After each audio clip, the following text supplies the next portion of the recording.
ప్రభునందు ప్రియులైన మీకందరికీ నా హృదయపూర్వకమైన వందనాలని తెలియజేస్తున్నాను. ప్రార్థనాపూర్వకమైన జీవితం ఎప్పుడైనా కానీ ఆశీర్వదించబడే జీవితం.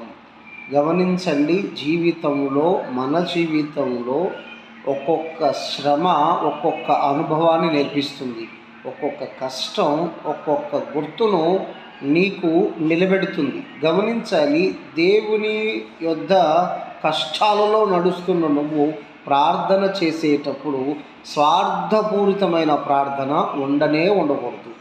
ఎందుకు నేను ఈ మాట చెప్తున్నానంటే, నువ్వు కష్టాల్లో నుంచి బయటపడాలంటే, నువ్వు కష్టాల్లో ఉన్న మాట వాస్తవం, కానీ ఆ కష్టాల్లో నుండి బయటపడాలంటే నువ్వు స్వార్థపూరితమైన ప్రార్థన మనలో ఉండకూడదు. ఆ ప్రార్థన దేవునికి స్తుతిని, దేవునికి మహిమను తెచ్చిపెట్టే విధంగా ఉండాలి. దేవుణ్ణి ఘనపరిచే విధంగా ప్రార్థన ఉండాలి.